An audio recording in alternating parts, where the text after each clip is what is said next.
Hi, everybody. Are we ready? Perfect. So today we're going to be doing a fraud prevention and awareness presentation for seniors.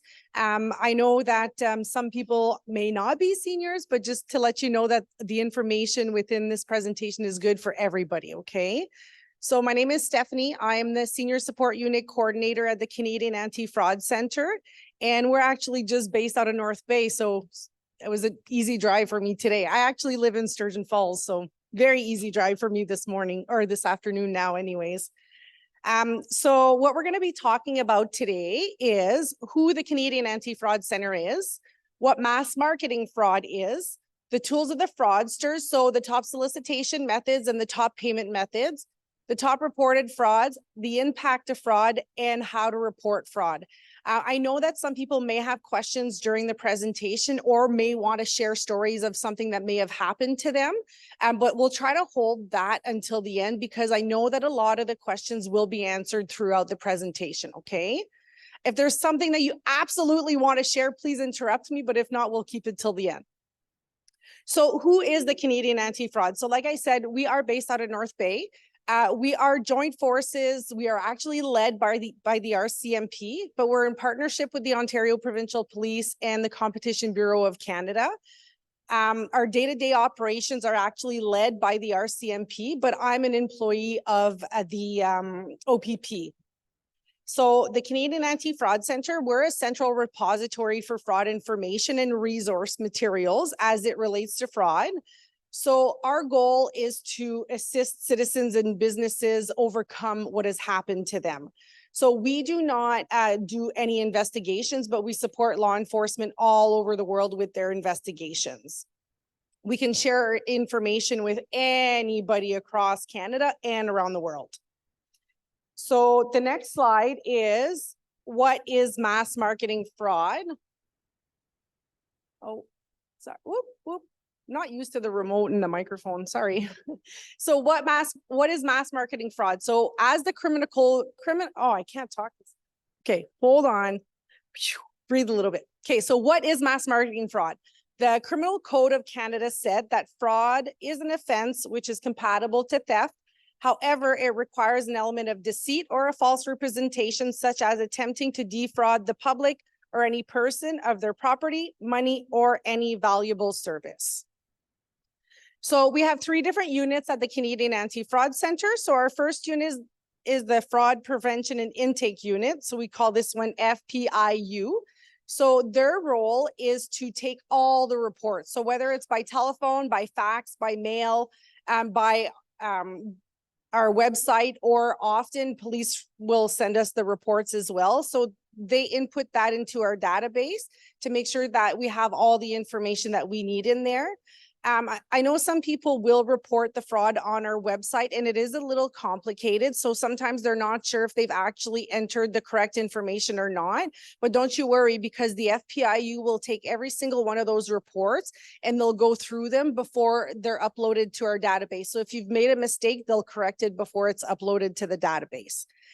They're the ones who deal with the victims of fraud and the people that have an attempt upon them. So what they'll do is that when they take those telephone calls, not only that they will enter the information in our database, but they will also provide you advice on what to do to protect your identity, because we know that when somebody is a victim of fraud, they might become a victim again, because we know that fraudsters share the information with other fraudsters. So we need to educate you on the other types of frauds that might hit you next as well. Something else that they do is that they'll refer the reports to our other units when it meets specific guidelines. So if somebody's at high risk, they'll transfer it. If somebody has lost more than $10,000, they'll transfer it. If there's cash in the mail, they'll transfer it to our other unit, which is OSU, so Operational Support Unit. So they will try to work with, Pure Later, Canada Post, Express Post, the delivery service, to try to stop that package while it's in transit. And they will also refer reports to the OSU when there's a new twist. So when there's a new fraud that we haven't heard about, so we can make sure that we educate everybody that this is happening. They will also do fraud prevention and awareness presentations as like this. My role is to do these presentations to seniors, but the FPIU, their role is to provide these presentations to everybody else, including the media. So the second unit is the Senior Support Unit, so the SSU. So that's my unit. This unit was launched in 1997. And the reason why they launched this unit is because they realized that seniors are the most vulnerable of the population, and they're the ones that need the most help with their victimization. Believe it or not, I'm actually the only paid employee within this unit. All other employees within this unit, they're all volunteers. So if you're a senior and you're looking to volunteer, hit me up, I'm here. We will, so what they do, the volunteers, they will get files assigned to them, and they will call the victims of fraud to make sure, again, that they understand what has happened to them, to make sure that they took the correct steps to protect their identity. They'll mail fraud prevention materials to them or email them if that's what they like. We also have volunteers that do presentations like this.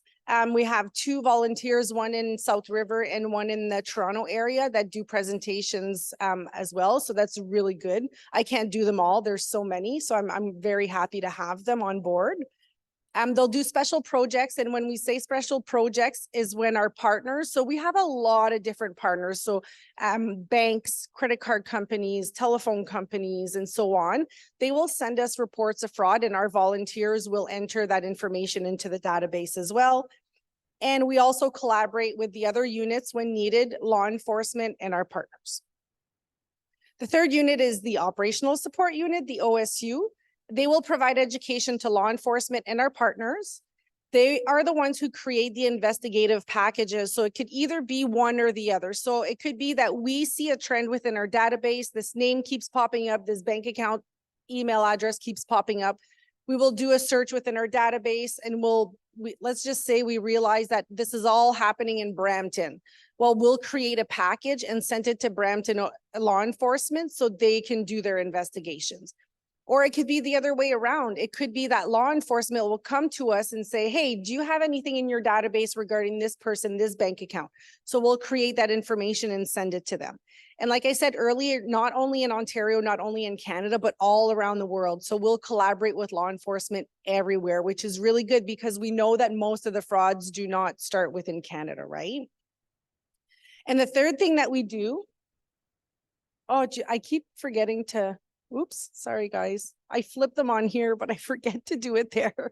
So sorry. The other thing that we do is disruption. So disruption is that we want to cancel all the telephone numbers, merchant accounts, email addresses, bank accounts that we can, just to try to put like the spokes in the tires of the fraudsters pretty much. So in 2022, we were able to disrupt 2,200 telephone numbers, 3,400 merchant accounts, over 15,000 email addresses, and 6,600 bank accounts. And when we cancel these bank accounts, if there's money left in those accounts, they will do an investigation to try to see who this money belongs to. And if they can figure out who the money belongs to, we will return it. And a little bit of stats for you. So reported dollar loss to the Canadian Anti-Fraud Centre. So in 2019, we had a total loss of $138 million. That number went up in 2020 to $164 million. In 2021, the number jumped to $379 million. And then in 2022, the number jumped to $530 million. And we know now our numbers are higher than $530 million. So we know that number will go up again in 2023. This number jumped probably mostly because of COVID. You know, people started relying more on the internet. They started to communicate with their loved ones more on the internet. They started doing more purchases on the internet and so on. So that's one of the reasons why. So the scary part about those numbers is that we know that fraud is underreported. So it's estimated that only about 5 to 10% of people report fraud to the Canadian Anti-Fraud Centre and law enforcement. So when you go back to those numbers, right, $530 million in 2022, and that's only about 5 to 10%. That number is huge, right? Top solicitation methods. So how are fraudsters contacting their victims? So in 2022, direct call was the number one with 35%. 17% was by email, 16% by social media, 15% by text message, 14% by internet, 2% door to door. And the oldest one in the book is by mail. And believe it or not, it's still happening, but only 1%. So now we're going to start talking about the top solicitation methods. So what are the tools of the fraudsters? So that's what we're going to be talking about now. So the first one, like I said, was the telephone. So they have 4 different tools that they use on a regular basis. So the first one is automated dialing. So automated dialing, that's when they use like a computer program to dial out a bunch of numbers in hopes that they can connect with somebody. They create lists, they steal lists like through data breaches, and sometimes they will target like certain communities using these automated dialers. And they're usually, they usually use robocalling with the automated dialer. So robocalling is when you answer the telephone and it's in a recorded message and you need to press 1 or 2 to speak to somebody, or they'll ask you, if you did this transaction, please press 1. If you didn't do this transaction, please press 2. And your number is transferred to a live person. So that's robocalling. The third one on my list is spoofing. And this one is very important to understand because it gets the smartest of the people. Delayed disconnect as well, but let me explain to you spoofing. So spoofing is when the fraudsters will make you see whatever they want you to see on your call display. So it could be the name of an organization, it could be law enforcement, it could be a number that resembles one from your community. It could be just a random number that you don't recognize at all. Sometimes they'll put overseas numbers, but really it's to make you believe that it's somebody. So example, Visa. You see Visa on your phone, you think it's Visa, you pick up the phone, they ask you for personal and financial information, you provide it to them. So just because it says Visa on your call display doesn't mean that it's actually them calling. So always doubt yourself, okay? The last one, delayed disconnect, very scary. It only happens to people with landlines, and most seniors still have landlines. So know that this can affect you. So what this is, I'll give you an example. I think it's easier to give you an example. So you see Visa on your telephone, you pick it up, they claim to be Visa. They're telling you that there's a fraudulent transaction that went through your credit card, and you're doubting yourself because there's so many scams out there, right? So you're like, is this Visa? So you ask them, prove to me that it's Visa. They'll say, don't worry, ma'am, don't worry, sir. Just hang up the phone, grab your credit card, call the number on the back, and they'll be able to verify that it's Visa calling, right? That's what I'll tell you to do. Call the source, hang up, call the source. That's the best way to figure out if it's actually them calling or not. But what's happening here is that you're picking up your telephone. You can hear the dial tone. You can hear yourself punching in the numbers. You can hear it ringing. Somebody picks up. Who's picking up? Same person you were talking to. Because delayed disconnect is that the line hasn't really been disconnected. So one thing that I want you to do is that if ever you do get a call like that, you're doubting yourself, you are calling the source, so you are calling the number on the back of the card, wait a minimum of 10 minutes before calling out so we know for sure that the line has been disconnected. Okay, do we understand that? Because this one's very important. Okay. Okay, and then the next one is fraud initiated online. Oh, no, fraud in it. What? Those slides aren't the same as these ones. Okay, 1 second. Fraud initiated by email or text message. So again, they have spoofing, the same spoofing tactic. But what happens here is that when you get an email, you see like it's from, and there'll be a name of an organization. So we'll use Canada Post. So you see from Canada Post. You think it's from Canada Post. There's a package arriving. You've ordered something in the last few weeks. You think it's right. You think it might be Canada Post, but you're not sure. So a way to tell if it's actually a real email from an organization is if you take your mouse and you hover over the name of the organization where it says from. So you take your mouse, you hover over it, it'll actually show you what the real email address is. So if they're claiming to be Canada Post and you see brad626@gmail.com, you know that the email didn't come from Canada Post, just delete it. So with any type of organization, they usually have their own domains. They pay for a domain. So for myself, I work for OPP. My email at work is stephaniesenecal@opp.ca. So opp.ca is the domain. We pay for that. Most organizations pay for a domain, but fraudsters will try to say they're from Canada Post, but they can't access the domain. So they're using free domains. So free domains could be Hotmail, Gmail, Outlook, Yahoo, name it, any type of free domain fraudsters will use. Why? Because it's easy to create those emails. You know, if they get reported and that email gets canceled, deleted, they'll just create another one. It doesn't bother them. But just make sure that if you get an email from an organization, go and verify to make sure that it's actually from them. The second one here is automation. So the same thing as telephone automation. They will create lists of email addresses, not even knowing if they're good email addresses or not.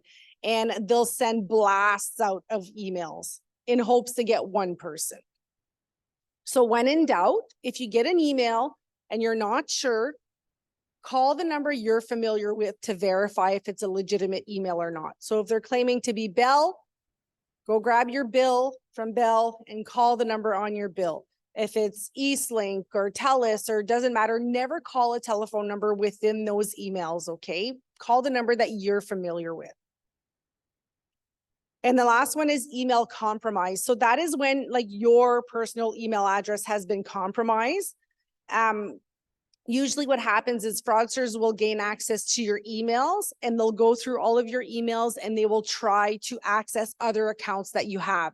So one recommendation here would be to never use the same password twice with anything, because can you imagine that you use your password for your email address and then you use that same password with your Amazon account, and then you use that same password with your bank, and then you use that same password with your Nescafe account?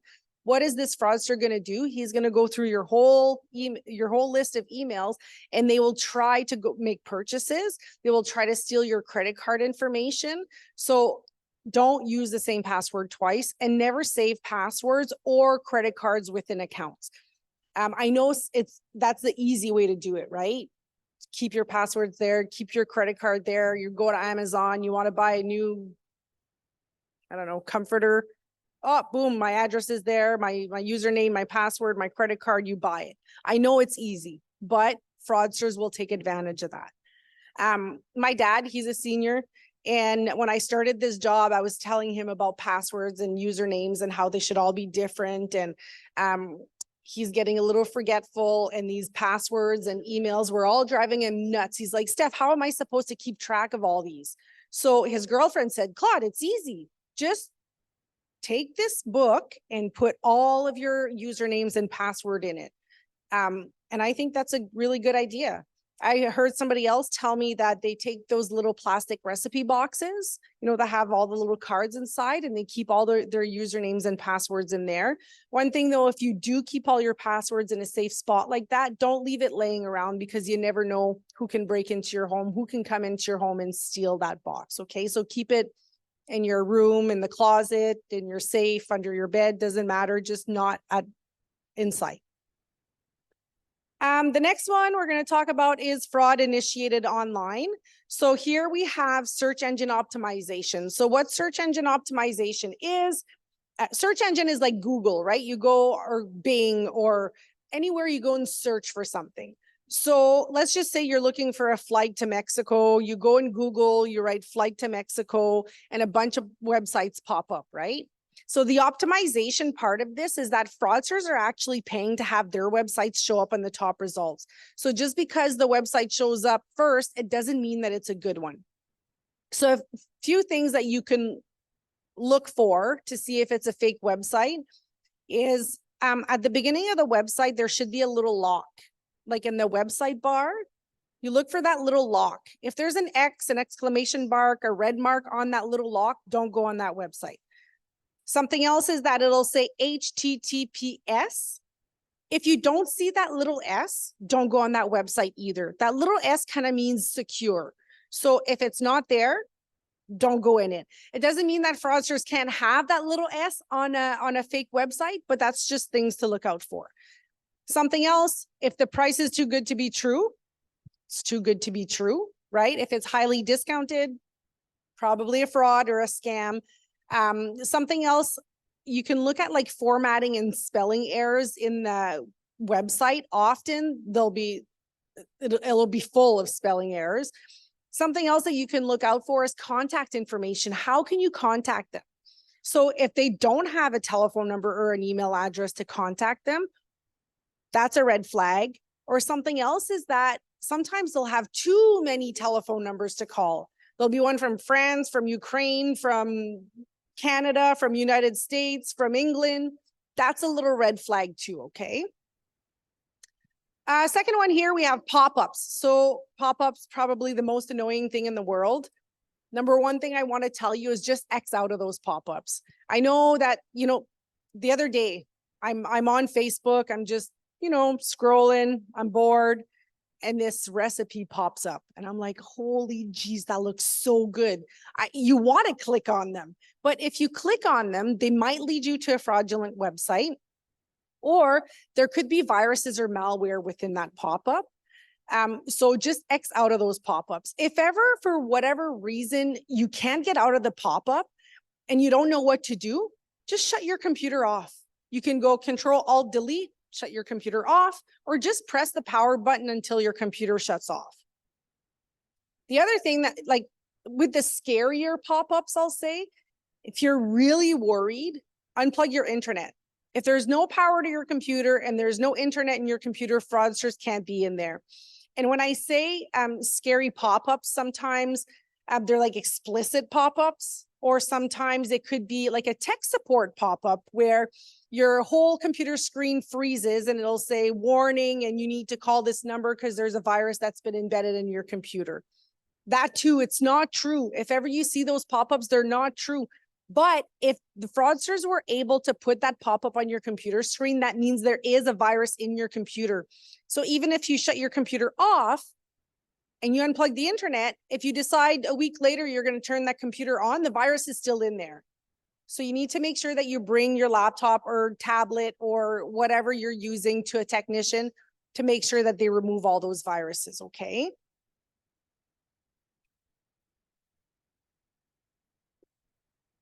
Next one is online classifieds. So that's like any buy and sell website. So Facebook Marketplace, Kijiji, Auto Trader, or it could even be like a classified in a newspaper of some sort.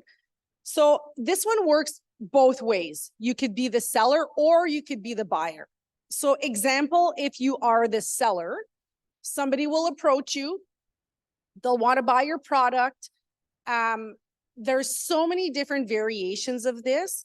But rule of thumb for me is that if there's a third person involved, and what do I mean by a third person? So they say, okay, I want to buy your lawnmower, and can you hold it and a shipping company will come and pick it up.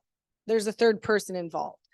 If it's a laptop, they say, can you ship it to my cousin in New York? It's for his birthday.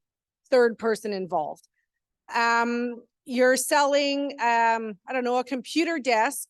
They're sending you a check in the mail or an e-transfer, and it's not the same name.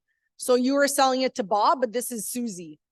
Third person involved. As soon as you see a third person involved, that's like a huge red flag.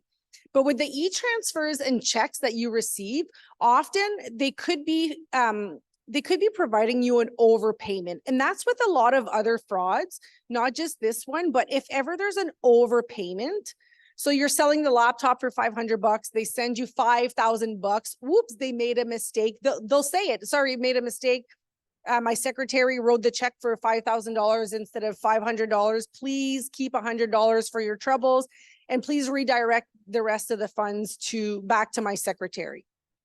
That's a huge red flag, because what they're doing here could be one of two things. They could be doing money laundering. It could actually be real money that you've received, and they're getting you to ship it somewhere else, money laundering is a criminal offense. So we don't want to do that. But the other thing that could happen is that you could be sending the funds, and then 2 days later, the check bounces out of your bank account, and then you're out that amount of money. So don't ever redirect funds somewhere else. And then it could be the other way around, where you're selling something and the fraudsters approach you. Sorry, the other way around, you're wanting to buy something and the fraudster want a deposit up front and you never get the items. You see that on Facebook often, like they'll say like, oh, hugely discounted things because I'm moving, or it's an estate sale or something like that, but they want a deposit up front. So don't ever give a deposit up front. If you are selling things online, one recommendation that I would say is that get the person to meet you at like the local OPP detachment or any police service. Actually, they call it like the safe trading space. So if you park right in front of the doors, and you trade the item there, first of all, it's on camera. And do you think a fraudster would meet you in front of the OPP detachment doors? No. So,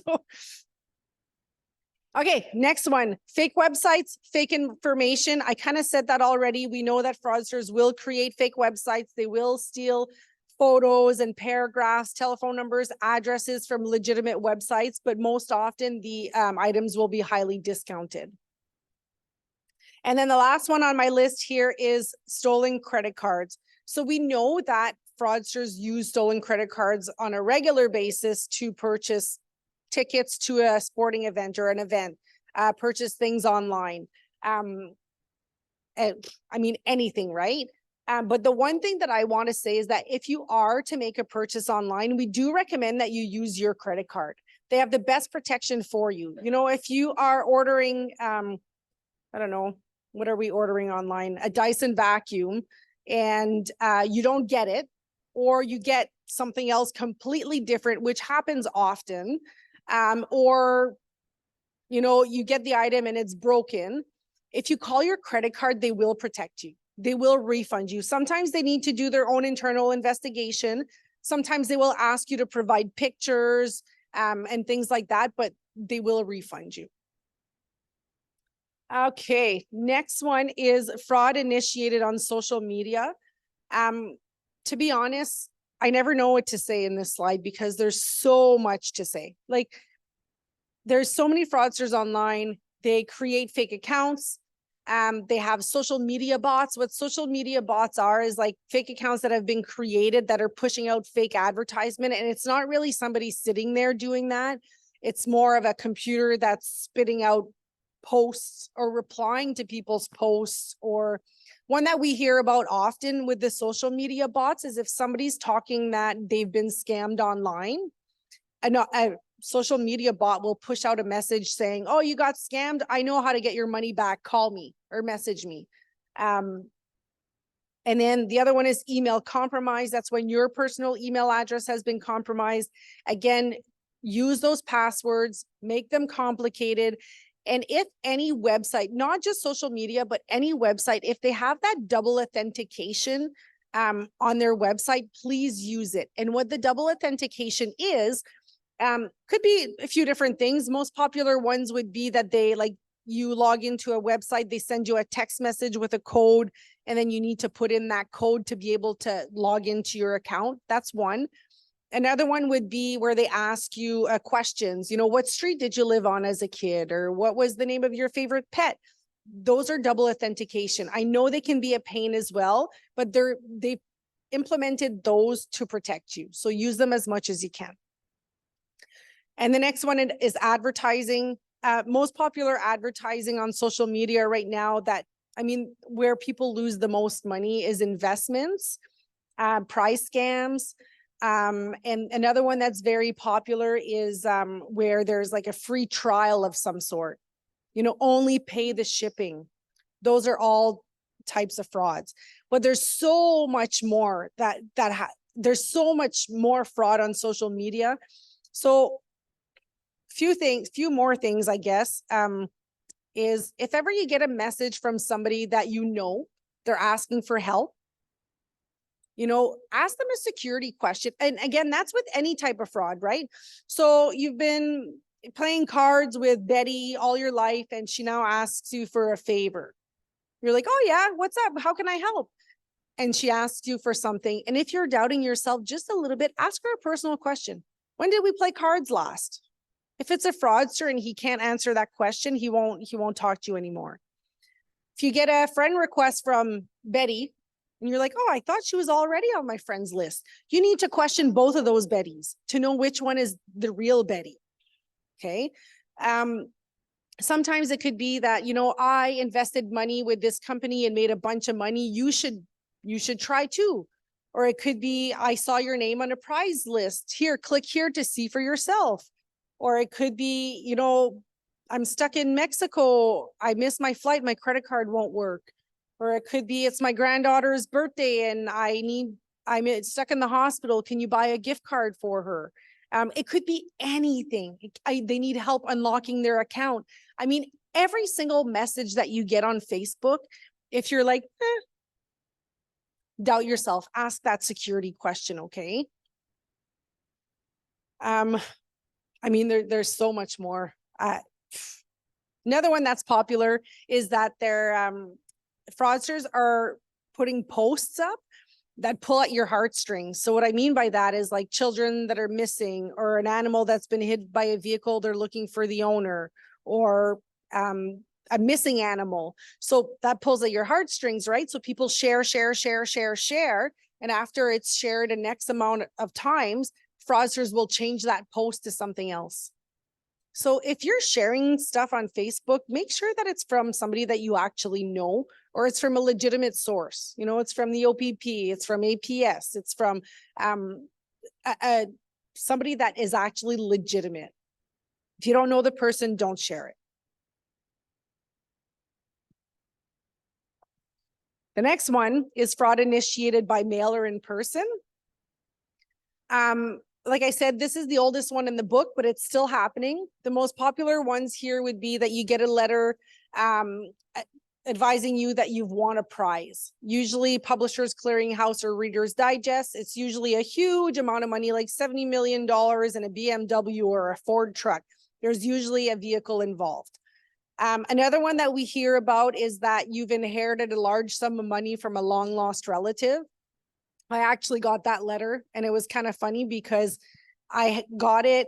We were between, my husband builds houses, so we were between houses. We're living in an apartment. I hadn't even changed my address, and they were delivering the mail at that little community box, and I was there, and the gentleman said, "You don't have a box here." I said, "No, I don't." He's like, "Well, here, you got a letter." So how did the fraudsters know I was living there? I had no clue, but apparently I have relatives and friends that have a lot of money. The other thing here is that fraudsters will create fake stamps. Either they will, how it's printed on stamps? Fraudsters have now started doing that. So just because it's a printed on stamp, it doesn't mean that it's real. And the other thing is that they're using stolen credit cards to purchase these stamps. And the next one is employees. So employees will come to your door and they'll try to sell you something. The famous duct cleaning could be by telephone or in person. It could be somebody saying that, they're here doing HVAC cleaning or duct cleaning, or it could be they're changing windows, they're doing roofs, they're doing driveways. And it's at a reduced price because they're in the area. So especially for seniors, if you didn't invite anybody to come to your door and there's somebody at your door, just don't pick up. Just don't open the door, sorry. If you open the door, you might get convinced of something, but you never know what that person can do as well. Sometimes they just want to snoop in your home to see what's there.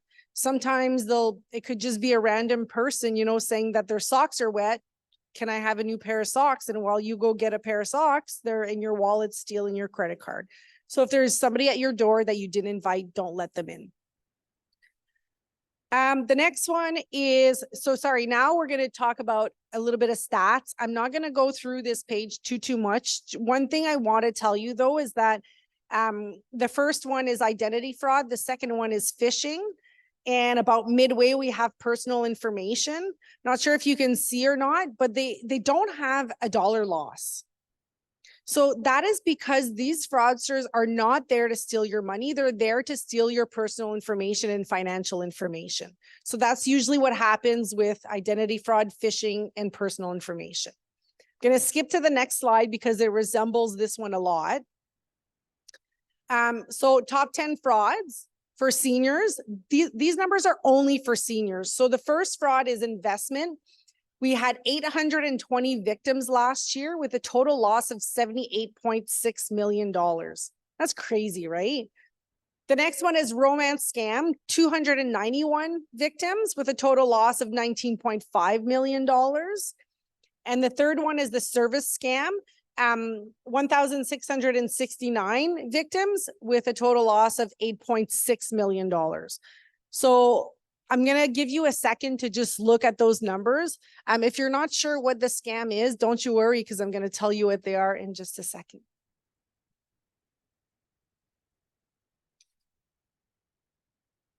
Okay, so investment scams. There's so many out there, but I'm going to tell you the most popular one, okay? So people will see an advertisement somewhere, maybe on social media.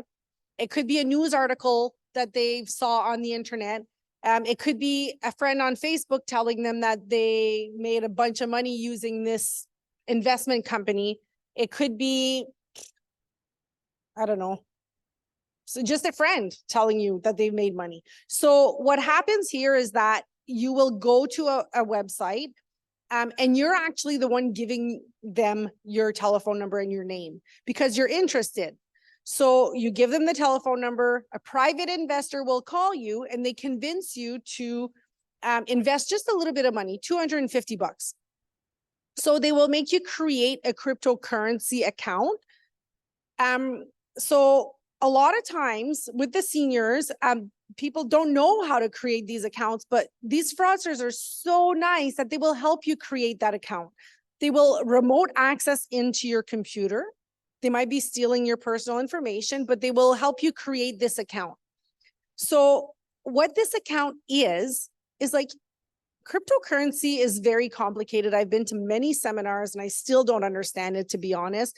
But to make it simple, when you're in these cryptocurrency platforms, it looks like a stock, you know, like when you as you make money, the line goes up, and you lose money, the line goes down. It's kind of like that, okay? So they create this account, they put your $250 in there. It's actually not in there. This is a fake platform. So the fraudster tells you you're gonna double your money in 2 days. What happens in 2 days? That little line goes up. You're like, oh, he was right. So fraudster calls you back. So are you ready to invest more? Yes. Put $1,000 bucks, put 5,000 bucks. And whatever he tells you actually happens because it's fake. He's the one controlling this platform. But you see what he's telling you. So you make money. Oh, you lose a little bit, you make money. And now you keep investing because everything he's telling you is true.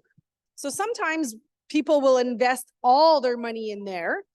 When they're ready to take the money out, what's happening is that fraudsters will convince them to not take their money out because it'll double again.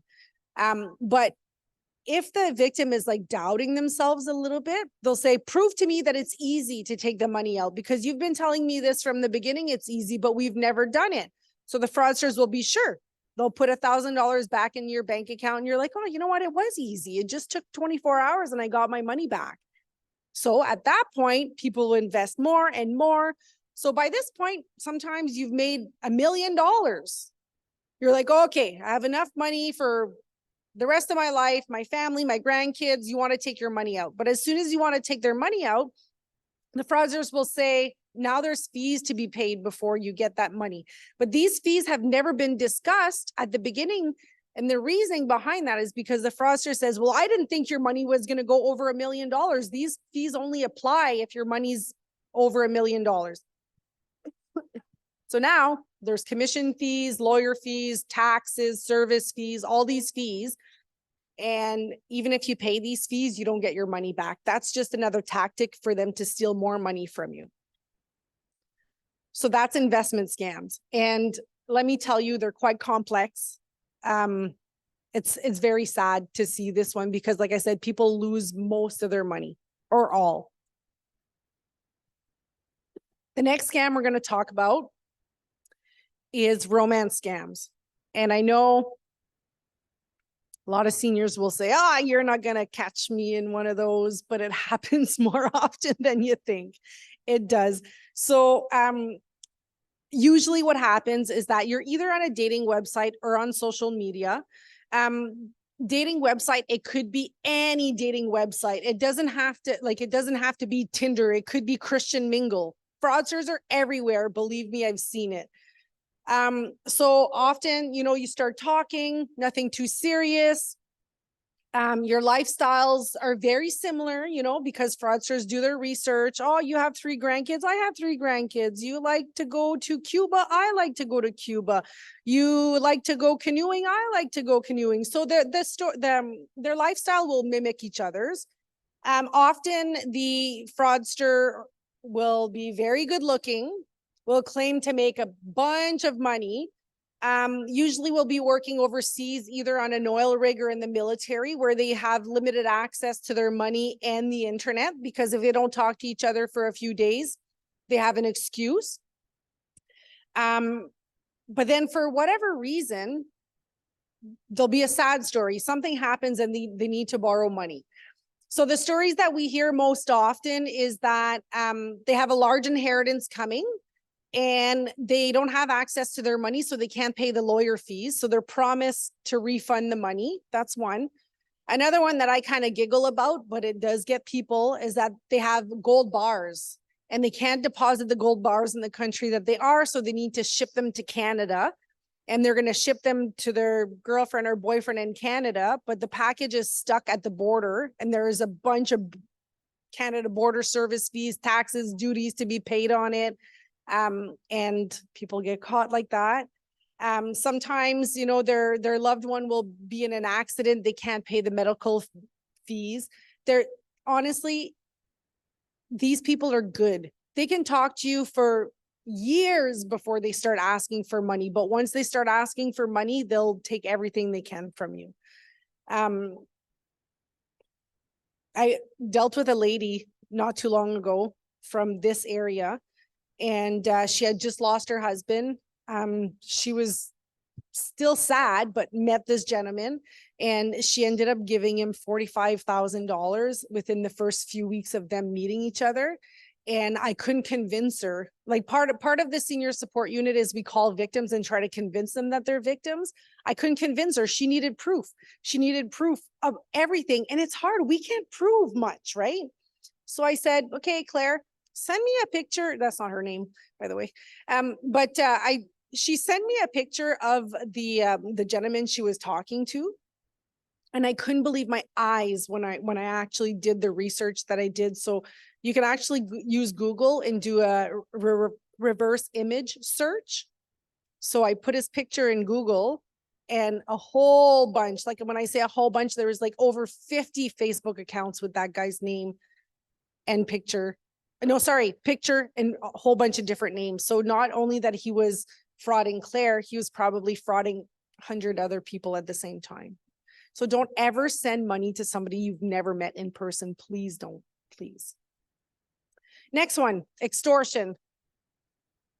So this one happens when there's a threat involved. It could be, a telephone call, a text message, an email. It could be a little threat. It could be a small threat.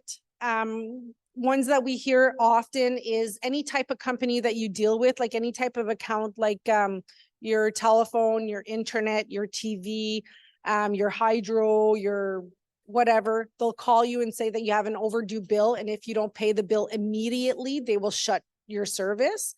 So that's a little threat. So what they do usually here is that they ask for an immediate payment. And what these immediate payments are, they're either by gift cards or by cryptocurrency. So if it's by gift cards, they will ask you to go to a corner store, take a picture of the card and send it to them. Or they will ask you to read out the numbers to them. Cryptocurrency, and it's complicated, I know. Have you ever seen one of those cryptocurrency Bitcoin accounts? ATMs, sorry, Bitcoin ATMs.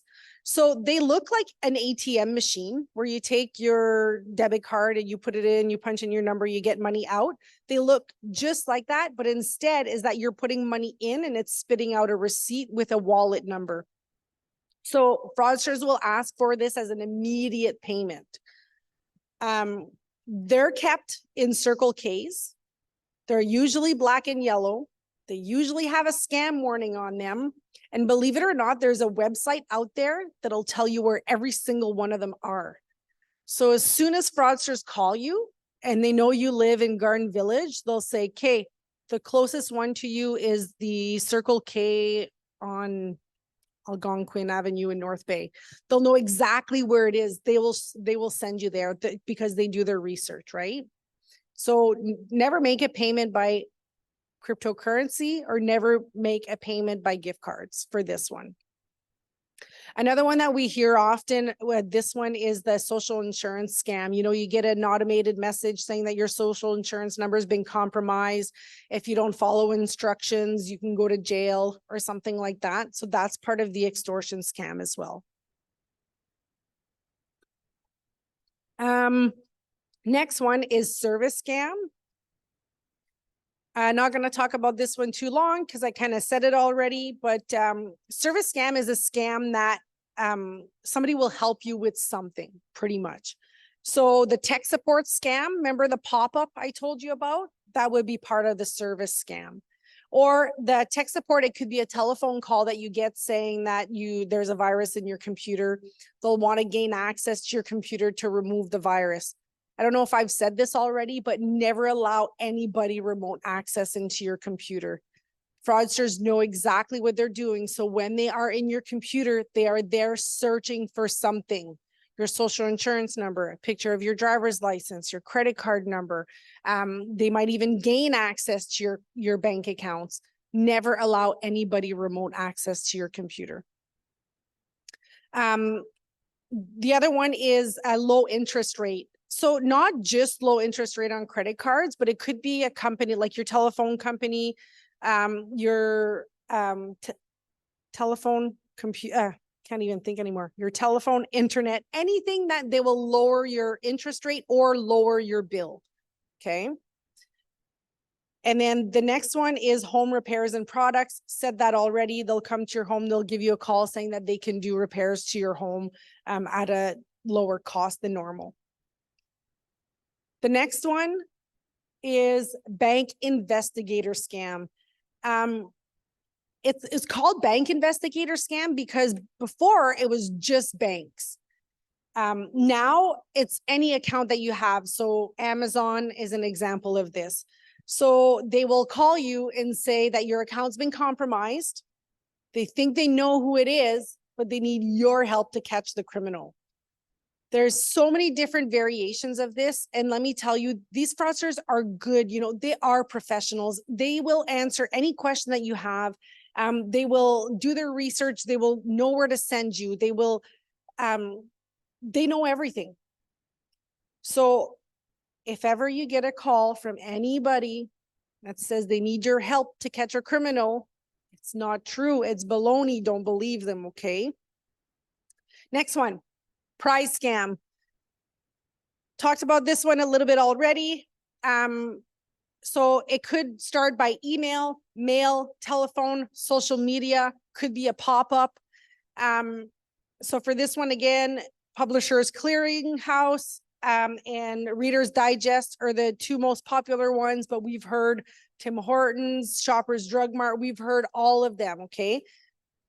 What happens with this one is they say you've won money, but there are fees to be paid in advance. So lawyer fees, you have vehicles coming from the United States, there's duty fees, there's these fees, these fees. One thing that you need to know about the prize scam is that in Canada, there are never any advance fees to collect a prize. You can't give money to collect money, okay? Never any advance fees to collect a prize in Canada. The other thing I want you to know is that people get caught with this often. They'll say, you know, you won the Tim Hortons 50-50 draw. And they'll say, well, I didn't buy a 50-50 ticket from Tim Hortons. No, sir, ma'am, it's because you went to Tim Hortons more than 10 times in the last month, so your name was automatically put in a draw. That's baloney too. Can't happen. If your name is being put in a draw, you are supposed to be advised of it, okay? That actually happened to one of my seniors. He had, remember at the beginning, I said, if you've become a fraudster once, chances are you'll become if you've become a victim once, chances are you'll become a victim a second time. Well, this gentleman had lost $35,000 to an investment scam. He was over it, but guess what? He won $25,000 with the Tim Hortons 50-50 draw. And I was like, Bob, don't believe it. So I always say, call the source, right? Call the number you're familiar with. These numbers aren't always easy to find. I didn't know the number for Tim Hortons. There's so many fraudulent numbers on the internet. I didn't want to call just any number. So guess what? I was due for a coffee. So I went to the local Tim Hortons, and little Nancy, she deals with me every single morning when I get my coffee. So I asked Nancy, is there a 50-50? She's like, I don't think so. So she asked another lady and she's like, no, I don't think so. But they gave me the number for Tim Hortons headquarters and I called and it wasn't true. I tried to convince my little Bob and he was unconvincible. So I gave him the number. I said, you call for yourself then. So then he called me back and thanked me for doing the research for him. So just to say, right, you think you won something. Anyways, do your research. The next one is phishing and smishing. That is when you get an email or a text message that contains a link. At the beginning, I said new twists. When there's new twists, fraudsters change their frauds on a regular basis, right? So this one is when you get a link. They want you to click on a link for whatever reason. Most popular ones would be to redirect your package or to collect funds that the government owes you or whatever. Now, these fraudsters are actually sending out QR codes for you to click on. So they're not only links, QR codes like this. So they'll say to collect whatever, the government owes you $262 from extra taxes paid. I don't know. The license plate refunds. Remember when the government announced that? Well, within 2 days, we had reports of people telling us that they got text message or emails saying that click here to collect your refund. So not just links, but QR codes. And you guys are the first group that I tell this to. So please share it with everybody that you know. This is like a week old. It's very new. So anyways, you'll click on the link. Sometimes they'll ask for financial information to deposit your money. Sometimes they'll ask for your social insurance number. Sometimes they'll ask for your credit card number. Sometimes they'll ask for your date of birth to confirm something, your name. So don't ever click on a link or a QR code and enter personal or financial information. The next one I want to talk about is the emergency scam. It could be something simple, any type of emergency you can think of, but it could be, you know, your grandson is in Mexico, he missed his flight, his credit card has been blocked, he can't purchase a ticket. Or it could be, again, he's in Mexico and he's in the hospital, there are medical bills to be paid before he can leave the country, he doesn't have any money. It could be that your granddaughter dropped her cell phone in the toilet and she just applied for a job and she needs a phone right away. Grandma, can you please lend me $500? Any little type of emergency, but the one that I want to talk about that's the most important one is the emergency grandparent scam. There are a few different variations of this one, but they all resemble each other. So you get a call from somebody claiming to be your grandson. With the new artificial intelligence, it might sound like him. So be very cautious of that, but it might not sound like him either. And if you start questioning that, they'll say, well, no, it's because I got in a car accident and broke my nose. So use those security questions again, you know, when did I see you last? Or what's your favorite sport? Or where does grandma live? What kind of animal do I have? I don't know. What's the name of my puppy? You know, any type of personal question that only that person will be able to answer, use that to your advantage. So anyways, you get a call. Most often these fraudsters won't even know the name of your grandson. You're the one that'll be providing it to him. Why? Because they'll say, grandma, help me. Oh my gosh, is this Noah? Yes, it's Noah. Okay. So we're the ones providing the name of our grandsons. You won't talk to your grandson very long. You could hear screaming, you can hear sirens in the background, you can hear CBs going on and off, and then you're talking to a police officer. Often they'll use that spoofing tactic, right, to make you see what they want you to see on your call display. So you do think it is law enforcement, but it's not. And they'll tell you your grandson's in jail. Two stories, either that they were driving too quickly on Dutrazac Road, they got stopped, him and his buddy, the cops found drugs in the trunk of the car. They know it doesn't belong to Noah, but Noah is in the car, so he's just as responsible. That's one. The second story we hear about all the time, Noah was driving down Highway 17 in front of Tim Hortons. He hit a pregnant lady and killed the baby. Those are the stories that we hear often. And again, these fraudsters do their research so they know where you live. They know the main streets in your community. And most often with this fraud, the fraudsters are actually physically in the community. So if you get a call about a grandparent scam, or if you hear of somebody that got a call about a grandparent scam, know that it might happen to somebody else within your community or the community, because they're actually physically here. So anyways, they're going to ask for money for bail. They'll say that there's a gag order. It could be for fines. It could be for lawyer fees. It could be pretty much for anything. And the money will either be collected at your door.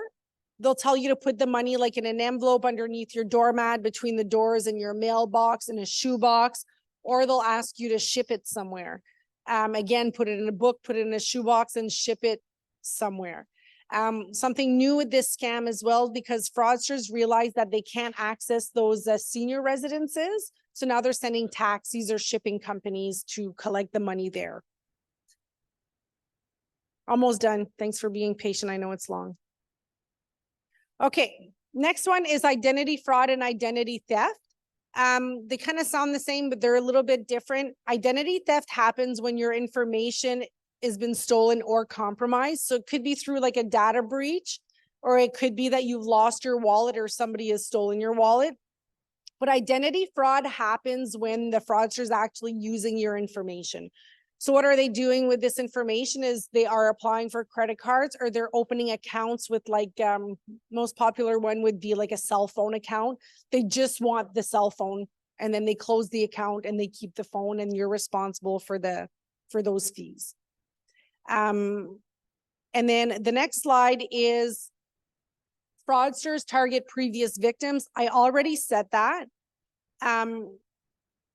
The most popular ones would be investment scam, romance scams, and tech support scams. If you've lost money to those scams, there's another scam that's called the recovery pitch. So the recovery pitch is when somebody calls you or sends you an email saying, we know you've lost money, we can help you get it back. That's the recovery pitch.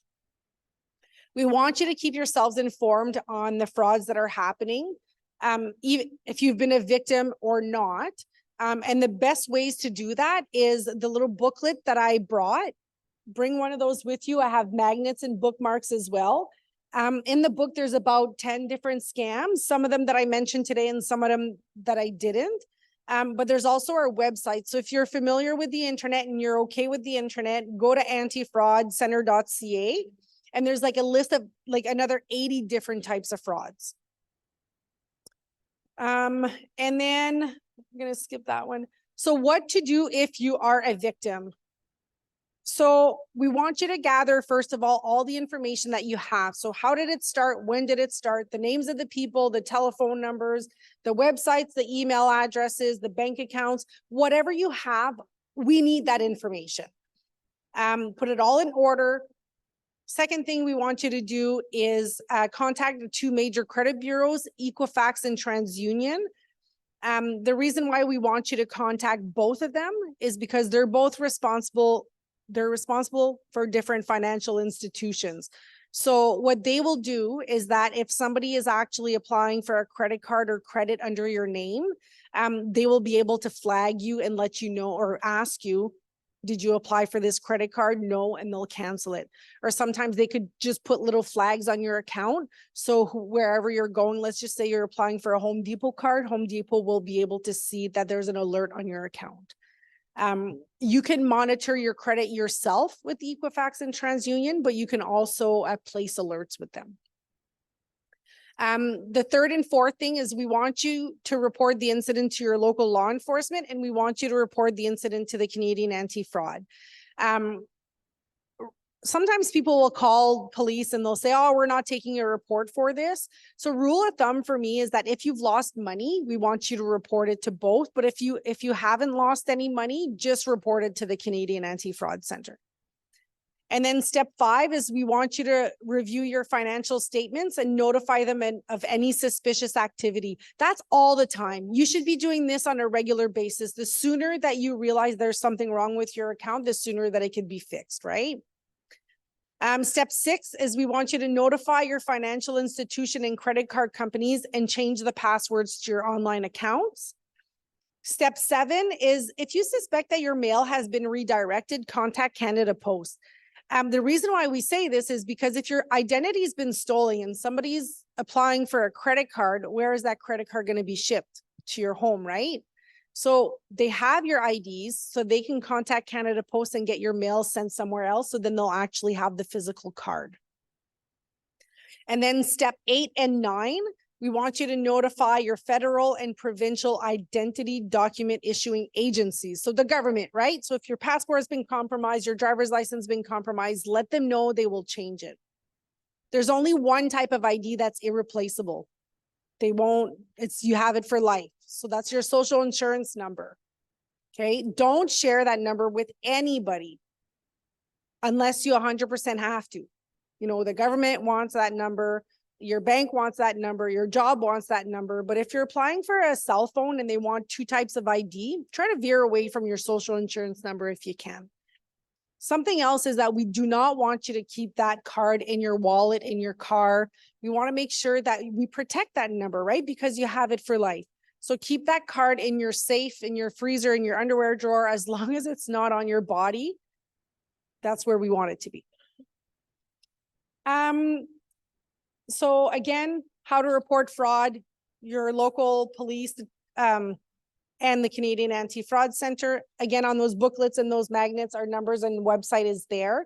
If you know somebody that could benefit from one of those booklets, please take more than one. I have plenty, okay?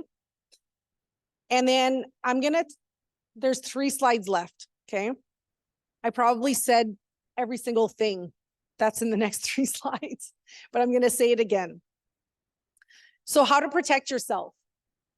So do not click links in unsolicited emails or text message. Look for spelling and formatting errors in emails and text messages. If it sounds too good to be true, it probably is. Never share passwords and never use the same password twice. If there's a doubt, hang up and call the source. Never be afraid to hang up, okay? Be careful what you post online and use privacy settings. When we say be careful what you post online, like we don't want you to use any marital statuses on social media, first of all, and try not to use names. You know, if it's your grandson's birthday, don't say happy birthday, Noah, just say happy birthday, buddy. The less you post online, the less the fraudsters will know. Remember that telephone numbers and emails can be spoofed. Beware of individuals who claim to be wealthy but need to borrow money. Never send intimate photos or videos of yourself, as they may be used to blackmail you. Money laundering is a criminal offense. Never allow an individual to remotely access your computer. Wait before calling out. Credit card companies will not contact you and ask your help to catch a criminal. Never provide personal or financial information unless you initiated the call and you're 100% sure it's a trusted source. Beware of any urgency. Research companies before hiring them, especially if there's a contract to sign. Take your time, okay? Know that governments will not contact you and tell you that your social insurance number has been compromised, nor will they threaten you with legal action. And no government or law enforcement will request payment by cryptocurrency, wire transfer, money service business, or gift cards. The only way to participate in a lottery is to purchase a ticket. A ticket cannot be purchased on your behalf. And in Canada, if you win the lottery, you are not required to pay any advance fees or taxes in advance. And the last one is hashtag take five, hashtag tell two. So what does that mean is that if there's something that you're unsure of, take 5 minutes to think about what's happening. Don't act impulsively. And tell two is that we want you to talk to two people about it, especially if you're unsure. So it doesn't have to be a friend or a family member. It could be the gentleman that's cutting the grass across the street, or the lady that's playing in her garden, or it could be the taxi driver that's bringing you to the bank, or the bank teller, or the gentleman at the corner store where you're buying the gift cards. It doesn't matter who, but talk to people about it. They might be able to enlighten you on the situation that you're in. And questions. Any questions? Any stories? How often? Holy geez, every day? Like we probably get close to 15,000 calls a day, and we can't even answer a quarter of them. That's in Canada though, but I think we're already at like over 300,000 reports right now. Yes.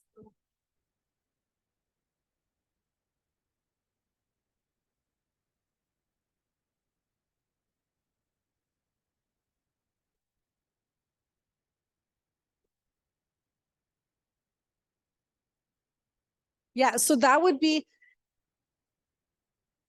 yeah, no, you're 100% right. So that would kind of be part of like the classified social media scams. There's a lot of fraudulent job ads out there, and there's a lot of rentals, animals for sale are popular ones as well. But you're right. One of my aunts actually in Sturgeon, somebody was parked in front of her house. They had a big U-Haul, and her husband said, that guy's been there for a while. I wonder what's going on. So, 4 hours later, my uncle's like, okay, I guess I'm going to go talk to them. And he went and talked to them, and these people had rented their house. Yeah. Yeah. It's crazy. It could happen everywhere, anywhere, right? Just because. Yes. Yeah, you're right. Yeah. So my uncle actually had to go show him the house, like this is my house, and prove to him what his name was, because he had rented a house from Carl something and my uncle was Peter, so yeah. Any other questions? Yes. Sorry, I can't hear you. One second. It's echoey.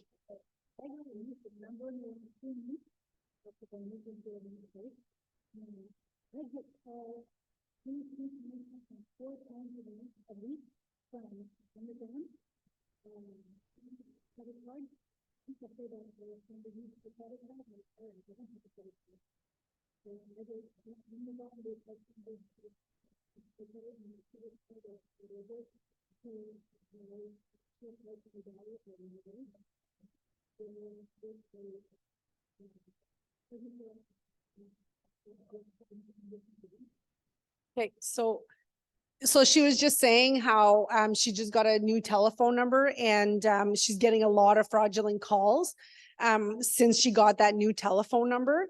So one thing I can say is that, remember how I said at the beginning that fraudsters create these lists? Well, how they create these lists sometimes is that the more you pick up the phone, the more that your number will be on their list. So the less you pick up the phone, the less calls you'll get. So if you don't recognize the number that's on your phone, even if it looks like a local number, don't pick up, let it go to voicemail. The less you pick up, the less calls you'll get. And I know, like, remember that spoofing? They will make you see what they want you to see on the call display. Well, my mom actually got a telephone call from her own number. So, and guess what? I'm like, Mom, what'd you do? She's like, I picked up. I'm like, why? I keep telling you, don't pick up. But yeah, so the less you pick up, the less calls you'll get. So maybe the person that had the number before you would pick up all the time, and now they have your number. Yeah. Any other questions? Do we have questions over there? No, we're good. Okay, perfect. Well, thank you. Oh, yes.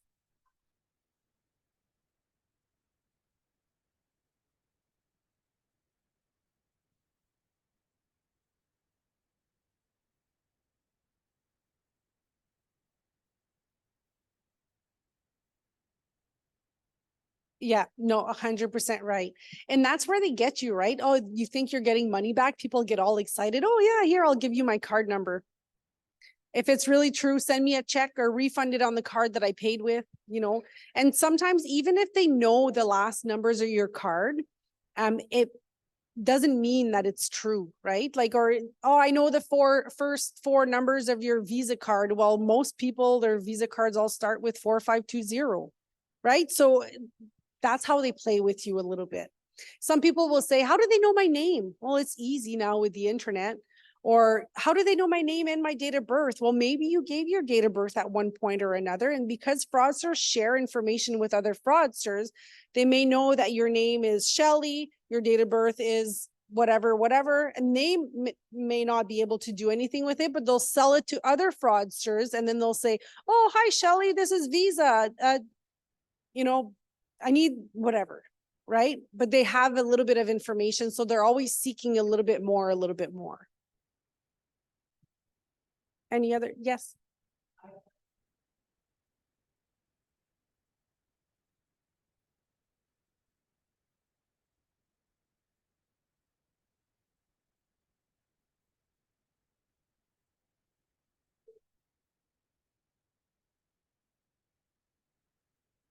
Yeah, advertisement, like honestly, I wouldn't follow any advertisements on Facebook. And there it is again, right? If the price is too good to be true, it's too good to be true. So yeah, like if I would, like if you see something on Facebook that you're interested in, don't click on those links. Like go, if you're looking for that Costco chair, go on Costco and verify, not So I'll tell you a story. My neighbor, I'm allowed. He said I was allowed to share the story. So you know how Eastlink, how they canceled a whole bunch of numbers? Well, he was pissed off one day and he's like, I want my CNN channel. It's not there anymore. And he's talking to his wife and his wife says, yo, if you want your CNN channel, you call Eastlink. He's like, oh, I don't know how to do that. No, no, no. So he's all grumpy about it. So he goes on the internet, finds the number for Eastlink, calls Eastlink. They're trying to get the CNN channel back. And he's like, do this, do that. He got him to do, reboot your receiver, do this, do that. They got him to do a bunch of things. Wasn't working. And then he said, oh, it might just take 24 hours. So if it doesn't work in 24 hours, we'll call you back. So guess what? 24 hours later, my neighbor gets a call back and it was still not there. He's like, okay, I know how to help you. So go to your computer. We need to access your account. So he went to the computer, gave them remote access into the computer because, you know, he's a senior and it'll be easier if this person does it for me, right? And these fraudsters are so nice that for sure they'll do it. So they went into his computer, you know, they fixed it. They said, okay, in 24 hours, it should be there for sure. We fixed it, blah, blah. But these fraudsters, what they were doing is that they were going through everything in the computer. So they had their taxes, they had like everything on there. They do online banking, they save their passwords, they use the same password twice. They did like, and they hear me talk about fraud every single day and they got caught. So anyways, gave access to his computer. A few days later, he still doesn't have his CNN. So he's still pissed. It's not working, whatever. All of a sudden, his wife gets a text message from Royal Bank. She's like, oh, that's weird. So then she gets a call and they're like, oh, we're just looking to give you the refund for Eastlink because we weren't able to provide you with the channel that you wanted. She was like, oh, okay, but I need the code on your phone. Remember I said the double authentication factor? That code was the code to their bank account. So she's like, sure, here's the number. So fraudsters went in her bank account. They transferred a bunch of money overseas, did an e-transfer to China, did a whole bunch of stuff, applied for credit cards. It's just to say, like, this lady is an intelligent lady. She's a retired teacher. She's a businesswoman. She has 2 bachelor's degree. Like, you would think like, but it happens to the smartest of the people. So just to say, their identity was compromised, gave access to the computer, you know, gave her credit card number. Like, you would think like, but no, they got caught. Anyways, any other questions or stories? We're good? Perfect. Well, thank you for having me. I know it's long and I know there's a lot of content, but if you just absorbed a little bit, whatever you absorbed, share it with your friends and family, because the more that we talk about this, the less we'll become a victim of fraud.